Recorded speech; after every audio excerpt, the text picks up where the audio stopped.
Most doctors will advise you to go on a whole foods diet.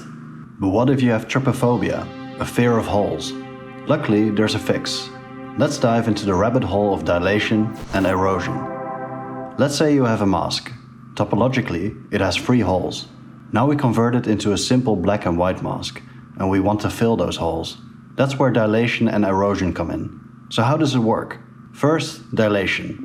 If any neighbor around the pixel is white, that pixel turns white too. If you repeat this for a few steps, the holes will eventually be filled. But holy moly, the entire mask will also grow thicker. To fix this, we need to erode. If any neighbor around the pixel is black, that pixel turns black too.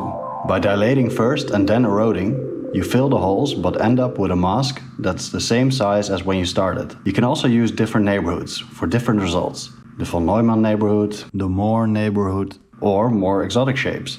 Each gives slightly different smoothing behavior. But what if you erode before you dilate instead? This will get rid of small isolated islands, like New Zealand, in your mask. The great thing is that it works in real time.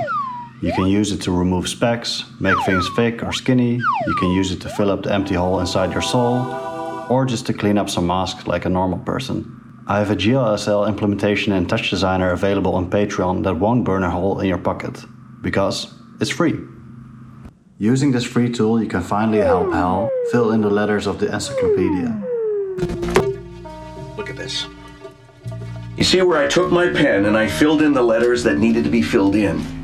The O's, the A's, the E's, the G's. What about the circles and the percent signs? Absolutely, otherwise you'll be left with that horrible feeling of incompleteness, of incompleteness, of incompleteness, of incompleteness, of incompleteness, of incompleteness.